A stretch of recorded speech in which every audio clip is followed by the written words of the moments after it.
Welcome to the weekly overview and levels of interest for the week of 14th of October 2024. And yes, white charts, because they're easier in my eyes and because I'm battling a cold right now. I'm Diana Angelo, aka Market Stoker D, if you've never been here before, and here's what I'm looking at on crude oil for this week. I'm using my Blahtech indicators and algorithms to obtain this information. You will find the link to all of these tools below this video in the description box, as usual. Now, this week will be the rollover week for crude oil, but it's also bank holiday on Monday in the US. But here's the thing. Crude oil can actually go on these low liquidity rallies whenever we have a holiday in the US. Meaning if you see a sustained auction on low volume happening, especially on like a break of the first hour of London, so London starts trading, after an hour you see a breakout, it can just continue to ever so slowly crawl in one direction. So it's not a great idea to try and fade that. But it is a shortened day, so it's not a full sort of with completely closed. It's a shortened day, so I'm not exactly sure whether that would completely apply, because one of the reasons why it happens is because London kind of has their own idea where it's taken, and then there's no other side to take it back the other way. However, because the half day, it might be. It's going to be an interesting day anyway. But one way that I like to tackle those sort of events is to halve your position size, double your stop loss, and then give it at least like sort of half an hour to see if your position goes into profit. If it doesn't, then you can obviously cut it. But if it does, you can then have a low risk, stress-free trade that kind of goes on for a few hours, and it doesn't take too much of your mental capital, which is what matters. But let's get on to the levels. I'm going to start on the weekly chart like I always do. And the first thing I look at is the supply and demand and volume profile for the last 4 weeks. So to cover this entire front month contract. Now remember that your weekly plan should be as objective as possible without any sort of crystal ball readings, Whenever I see people are like, oh, if it goes up, then it's going to sell off from here and then we're going to go higher. Nobody knows that, right? So try to be as objective as possible, because that's, conjecture won't serve you well for the weekly charts. You can do that for your intraday hypotheses and suppositions. But when it comes to these very large time frames, I tend to focus on reading what's already there. That kind of sets me up for the week a lot better. The one thing that is quite obvious here is that price is building a lot of volume at the Friday closing prices around 75.50.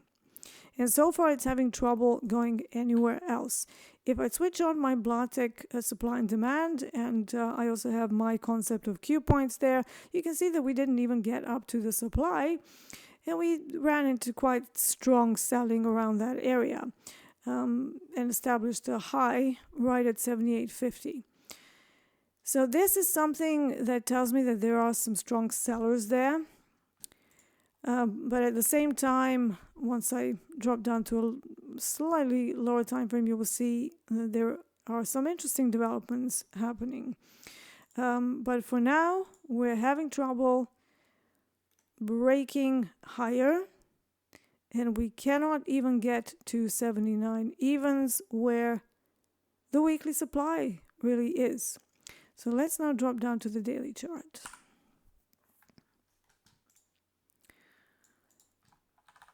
And I'm going to keep my multi-time frame mode switched on for the supply and demand areas. Now, what do we have here? We have a consolidation. So this consolidation is unresolved. It has a bullish engulfing inside it. So here it is. This is the bullish engulfing. So pin bar that then went into a bullish engulfing. This was a Thursday. On Friday, though, there was no follow-through. We didn't even manage to make a higher high. And the entire day was pretty slow, I would say. It was also much less of a range than we had on some of the previous days. Now, slow Fridays, they're not that unusual.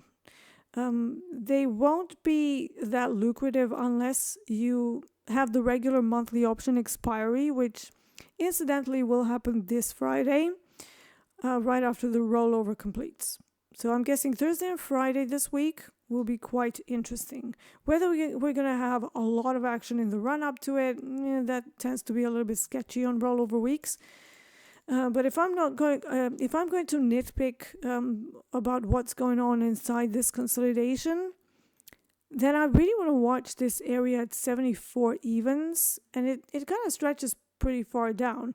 But you have this bullish engulfing, which represents demand area, but you can also see that on the volume profile as a high volume node. So it's the same type of information. And at the moment, we're sitting in another area of high volume here. So 75.50.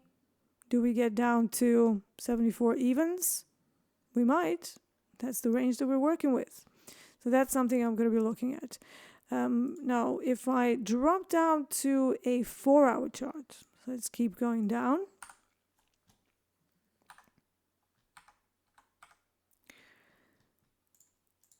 You can see that the Asia session from Thursday into London session on Friday, they didn't really move it much. So we kind of stopped right at this area, and then we made no attempt to move far away from it nor through it. So that to me represents a lack of interest. It's not even, oh yeah, we have a supply, so now we're going to be selling from it. There's lack of interest, right? So if there was interest, they would have sold off from it quite significantly. That didn't happen. It was very, very muted. So I wasn't very impressed with whatever they did Thursday to Friday. And that's why I would maybe look at 75 evens, which was the previous gamma wall. I would like to see some buyers stepping in at 75 because we do have an overall uptrend, right? That's what's happening. Consolidation on a daily, yes, but overall it is an uptrend. So if we want to continue that thesis, I'd like to see some buyers stepping in at 75. And if that happens, then I'm going to be trying longs all this week up to 78s and then all the way up to 80s as well. I do like to look at option expiries, gamma flows, and all of that, and I do track those day to day. And one thing that I found interesting is that the gamma walls moved up from 75 to 78 and then 80, and that's where they stayed for the rest of the week. Now, this could indicate the bullish sentiment of the investors that have much deeper pockets than you and I. And we did have some disturbing news from the Middle East as well as the hurricane impact. So all of that is likely contributing to the rise in crude oil prices that we're seeing. But if this thing manages to find some buyers around 75, I would be interested in running those longs. Now, if we don't find any buyers, then the high volume node around 74 evens and down to 73.80 ballpark, that becomes my next area of interest. Once we get to that area, if we do, that would represent more of a line in the sand level because we want to see whether the consolidation resolves to the downside. Therefore, that area is not really much of a support, but to me, it will be more of an inflection point. Every time you hear me talk about a level, it will always be a zone. It's going to be about 30 to 50 tick zone that I'm looking at where I want to be a buyer or a seller. It's very rarely just a singular price point. Although crude oil loves round numbers, I do try to position myself around them for sure, but sometimes it's not always possible to predict the reaction down to a few ticks without relying on further intraday tools like algorithmic ranges from Blahtech DR, then obviously looking at market profile TPO, open sentiment, whether we're opening the session in balance or out of balance, is there a gap or not? And that's why it's better to just have a general zone, but also a clear idea of whether you want to be a buyer or a seller. However, sometimes in cases of consolidation, edges of that consolidation will be inflection points. They can act as a springboard for further movement in the same direction. Now, if I go back up to the daily chart for a hot minute, I did say that we established a clear high and a clear low. So we do have a high at 78.50 and we have a low at 71.50. Again, those round numbers keep cropping up as reversal points. Now, on a day-to-day basis, like I said, I will track what the option chains are doing and how the option flows are playing out. And then I will find additional intraday confluences that will help me make a decision of whether what I'm seeing intraday matches this larger time frame picture or whether it clashes with it. Because ideally, what you want to see is that your higher time frame areas tell a similar story of what you expect to happen, and then to look for order flow events that support that. You don't want to be imagining things, and that's why we do these large time frame analyses. So to summarize, I'm watching 75 evens as a potential for further longs, and then I'm watching 74 evens as a line in the sand inflection type level as a resolution to the consolidation that we're seeing here. And then for the upside targets, if longs do step in, I have 78 as the target one, and then further up I have $80, where most of the call option interest was throughout the week. Now if I drop down to a 30-minute chart and just look at it from Wednesday, here are like multiple value areas for various sessions, and you can see that from Wednesday, all of these respective sessions kept pushing their value areas up, up, and up. Okay, so that's bullish. That's definitely bullish. However, crude oil is a very double-sided product. And this year, and most of the years actually won't have much of a clear trend to it. So it's very different from equities that have a clear upward bias. So directions, even if you have a semi-apocalypse happening, they will still change day to day. You will have a general trend, but crude oil will wag up and down throughout the day quite significantly, which makes crude oil tricky to trade. It doesn't, in equities you have a clear upward bias. So it's like, what do? We buy the NQ, we buy the ES. But crude oil is a different animal altogether. And that's why you need to have something else that will tell an intraday story, have these orientation points that can help you with decision making, and then try to come up with a clear idea of what you're seeing and a clear understanding before you get involved in your intraday trade.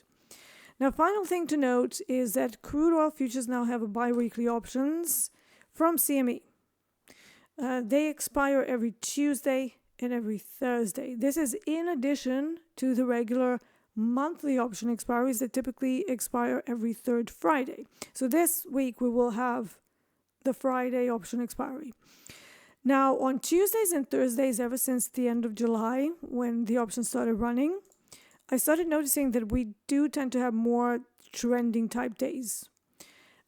So beware of Tuesdays and Thursdays kicking off into a trend. You can see that happening here on Thursday.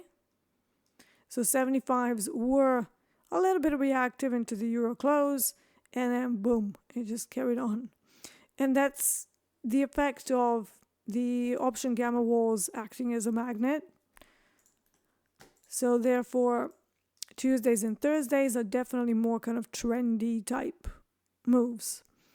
But even when you have that, if I give you the example of the euro close happenings here, euro close still tends to bring some sort of a reaction against the day's move up until that point.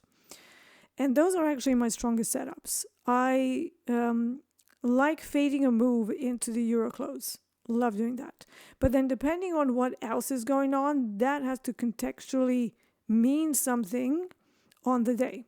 If you have a clear trend that started from London and is just relentless, Obviously, fading into euro close as anything more than just a simple scalp, probably not the best choice because you're going against the entire directional move. So even if you do see this sort of a fade, it's going to be very muted, or it's going to end very quickly, and then it's just going to turn around and do what it did on Thursday. So be careful of that.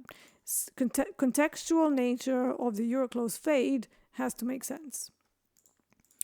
Now, remember that no matter how good your levels might be, if you don't take care of your mental capitals, in general, great level means nothing. So all of this stuff that I'm talking about, it has to work in concert with your discipline and your ability to follow a plan and not do muppety things on the way to the level of interest. Because if I have, let's say, 76 as a level of interest here, the high probability fade from that level is where I have an edge. Anything in the run up to that, I don't have an edge. It's a muppety trade that has a 50-50 chance of working out, right? And I see people do that all the time. So wait for your levels, stay patient. It's always quality over quantity when it comes to the number of trades you do per day. So that's it for now. I'm going to see you in the morning over on TopSip TV for the London session classes that run Monday through Thursday from 9:30 a.m. London, which is 4:30 a.m. Eastern for those of you across the pond. In the meantime, let's try to be less Muppet and more Market Stalker with every passing day. I'll catch you soon.